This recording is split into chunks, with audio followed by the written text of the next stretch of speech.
మహానేత మన ప్రియతమ నాయకులు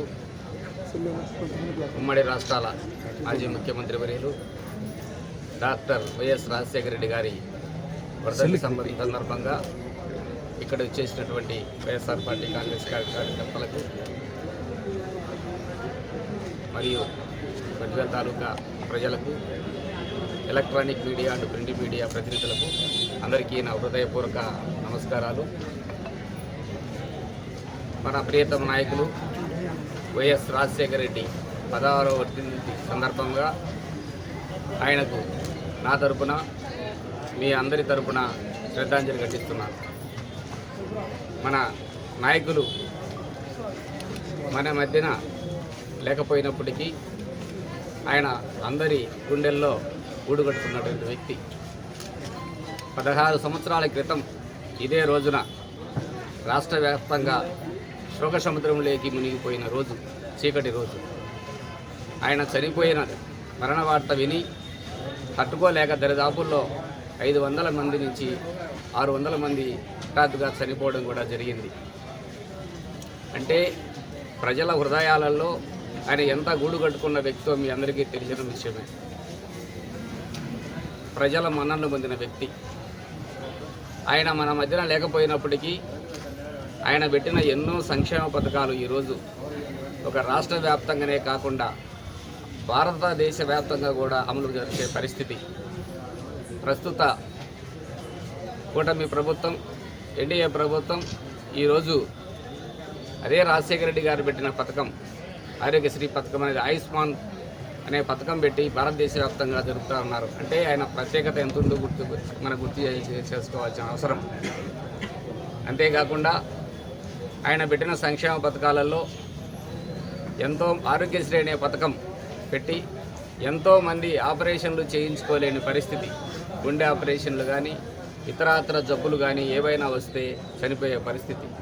ఆయన 2004లో ముఖ్యమంత్రి అయిన తర్వాత ఆరోగ్యశ్రీ అనే పథకం పెట్టి ఎంతోమంది కుటుంబాల్లో వెలుగు నింపినటువంటి వ్యక్తి. అంతేకాకుండా ఎక్కడైనా ఏదైనా యాక్సిడెంట్ అయితే ఎవరో పెద్ద సాగుకారులు తప్పక అంబులెన్స్లో వెళ్ళలేని పరిస్థితి. అట్లాంటిది 108 అనే పథకం పెట్టి వితిన్ 10-15 నిమిషాల్లో కుయ్యమంటూ చేరే పరిస్థితి. ఇప్పుడు వాళ్ళను అర్ధ గంటలోనే హెడ్ క్వార్టర్ హాస్పిటల్కి చేర్చే పరిస్థితి. అంతేకాకుండా విద్యారంగంలో ఎన్నో పెను మార్పులు తీసుకురావాలని చెప్పి అందరూ చదువుకోవాలి, అందరూ ఇంజనీర్లు కావాలి, అందరూ డాక్టర్లు కావాలి, పారిశ్రామికవేత్తలు కావాలనే ఉద్దేశంతో ఫీజు రీయింబర్స్మెంట్ అంటే పథకం పెట్టి సామాన్యుని కూడా ఇంజనీర్ చేయగలరు. లక్షలాది మంది ఇంజనీర్లు అయిపోయారు, వేలాది మంది డాక్టర్లను చేయగలిగారు. అదే మనందరికీ తెలిసిన విషయమే.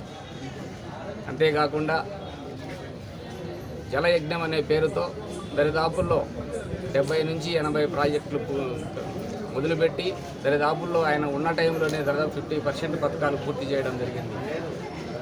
అందులో భాగంగా బ్రహ్మసాగర్ మన బజ్వేల్ తాలూకాకు దివంగత ముఖ్యమంత్రి వర్యులు కీర్తిశేషులు ఎన్టీ రామారావు గారు 2004లో మన ముఖ్యమంత్రి డాక్టర్ వైఎస్ రాజశేఖర రెడ్డి గారు అయిన తర్వాత కేవలం ఒక మాసంలోనే దాదాపు 500-600 కోట్లు పెట్టి ప్రాజెక్టు పూర్తి చేయడం జరిగింది. ఈరోజు మన బద్వేల్ తాలూకాకు ఆయన పుణ్యమాని త్రాగునీరు, సాగునీరు అందించడం జరుగుతూ ఉంది. ఇవన్నీ తెలిసిన విషయమే. ఇంకొక విషయం, ఇంట్లో ఇల్లాలి బాగుంటుంది, ఆ ఇల్లు బాగుంటుంది, ఊరు బాగుంటుందనే ఉద్దేశంతో అక్కచెల్లెమ్మలందరికీ, డాక్రా మహిళలందరికీ కూడా ప్రోత్సాహంగా పావుల వడ్డీ స్కీమ్ పెట్టి వాళ్ళని ఎంతో విధంగా ఆ కుటుంబాలను గట్టెక్కించే పరిస్థితి తీసుకొచ్చింది. కాబట్టి ఇన్ని సంక్షేమ పథకాలు పెట్టి దేశవ్యాప్తంగా ఆయన పథకాలే అమలవుతున్నాయి. కాబట్టి ఆయన మర్చిపోకూడదని వెతుకుంటూ ఆయన తనయుడు మాజీ ముఖ్యమంత్రి వర్యులు జగన్మోహన్ రెడ్డి గారు తండ్రి కంటే మించిన వ్యక్తిగా ఆయన పెట్టిన సంక్షేమ పథకాలు, ఆయన మేనిఫెస్టోలో ఏవైతే పెట్టాడో 100% పూర్తి చేయగలిగిన వ్యక్తి మన మాజీ ముఖ్యమంత్రి వర్యులు జగన్మోహన్ రెడ్డి గారు. ఎవరైనా, ఏ నాయకుడైనా, ఏ ముఖ్యమంత్రి అయినా కూడా చెప్పిన మేనిఫెస్టోలో కనీసం సగం కూడా పూర్తించలేని పరిస్థితి. ఈరోజు కూడా తెలుగుదేశం ప్రభుత్వం కూడా సూపర్ 6 అనే పథకాలు పెట్టి కనీసం 50% కూడా పూర్తి చేయలేని పరిస్థితి. ఆర్థిక పరిస్థితి ఎట్టున్నా కూడా మన ముఖ్యమంత్రి జగన్మోహన్ రెడ్డి గారు, మాజీ ముఖ్యమంత్రి జగన్మోహన్ రెడ్డి గారు 98% మొత్తం అన్ని పథకాలు పూర్తి చేయగలిగారు. కాబట్టి ఆయన అన్నంటే ఉంటామని తెలియజేసుకుంటూ మరొకసారి మన దివంగత ముఖ్యమంత్రులు డాక్టర్ వైఎస్ రాజశేఖర రెడ్డి గారి మీ తరపున, నా అందరి తరపున శ్రద్ధాంజలి ఘటిస్తూ సెలవు తీసుకుంటున్నాను.